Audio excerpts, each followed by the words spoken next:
And 10% of those people found that getting married shared their happiness, their unhappiness. Sorry.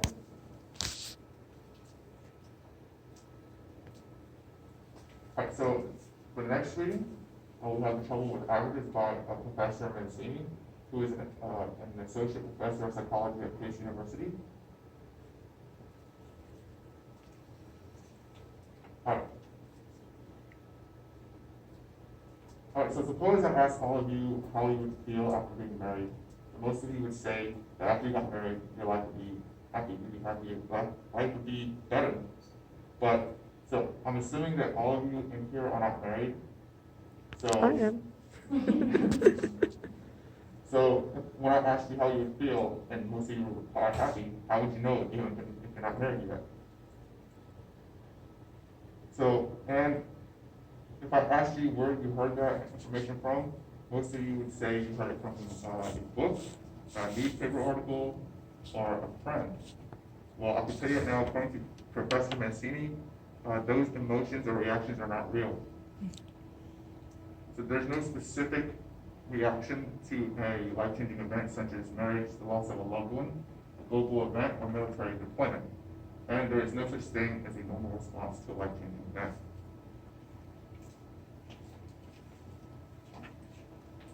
So does marriage equal happiness?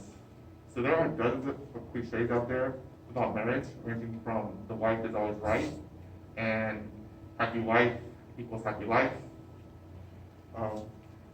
What those cliches do is actually add pressure onto you to conform to those expectations that society has for you. But those cliches actually can make or break the marriage.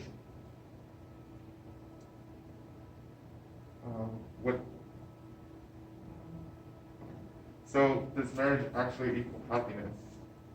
So the answer to that question is no. 80% of participants remained the same before and after marriage. They saw no major change. 10% saw a decrease before marriage, and then after marriage they slightly increased. 6% saw a decrease, and 4% saw a sharp increase and then stabilized. So what about divorce, loss of a loved one, or deployment? Results in these categories were similar to the previous slide, but they actually varied. So we all have the idea in our heads that after the loss of someone or the presence of someone is gone, that life gets worse. But as Professor Mancini explains in his article, that does not affect everyone. Those emotions and reactions that we are expected to feel don't actually happen to some of us. In divorce, there was 72% of participants reported a high life satisfaction before and after marriage. 10% had an increase in life satisfaction, and the remaining percent that's not listed in here actually fell to that cliche that and their lives got worse. The loss of a loved one, 20% reported a dip and a gradual return to life satisfaction levels after the loss. 59% reported no change, and 15% previously had low levels of life satisfaction before the loss of a loved one. They worsened and then recovered. And deployment. Now, inflation was apparent in this category. 80% of soldiers who deployed for battle before and after they returned actually showed normal levels of functioning, and only 7% of soldiers who were deployed were diagnosed with PTSD. So in this article, Professor Mancini made a quote, "Sometimes averages are not an accurate summary of the whole." So as we've just discussed this far, that is certainly true. The inclusion of outliers can have a drastic effect on the average, which inflates the results and distorts the whole view of the data. And sad reality of these surveys is that we become so attached to the average and we no longer get a accurate reading that supports data. So think back to the slide about Oprah and Warren Buffett in the community. It was slide 4. In 2011, the average income of one Ohio community was $46,000. Now, if Warren Buffett and Oprah moved into that community, the average would jump 62% to just over $75,000 per household income. So what happened with that data was, as a result of these two outliers being included in the data, it inflated the results, and we don't get an accurate reading of those people in that community. It does not reflect the whole data set.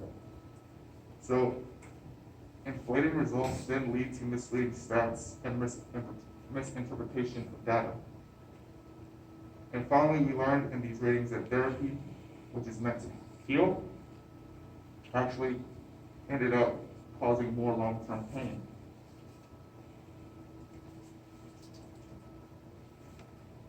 So our conclusion, so to recap everything we just discussed in this presentation so far, surveys, according to Professor Mancini as well as Professor Kuntz, are misleading you on information.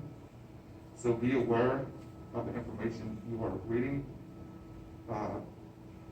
Be aware of who you're getting it from and where you're getting it from, because the information, as we just learned, cannot be, or could possibly not be accurate.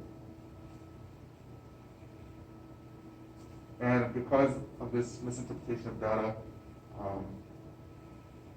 we lose focus on the broader picture. All right, to add to that, social expectations that everyone expects from you in life-changing events are not real. Those reactions that everyone expects in events such as marriage or life of a loved one are inflated by those few who actually experience those life-changing events. And however, if you find yourself to be one of those few who actually experience those life-changing events in events like a divorce, just know that you will recover naturally. And help, such as therapy, which is actually meant to heal, actually causes more long-term pain. And our discussion question. The discussion question was, what factors do you believe contribute to the cliche that life gets worse after a divorce? All right.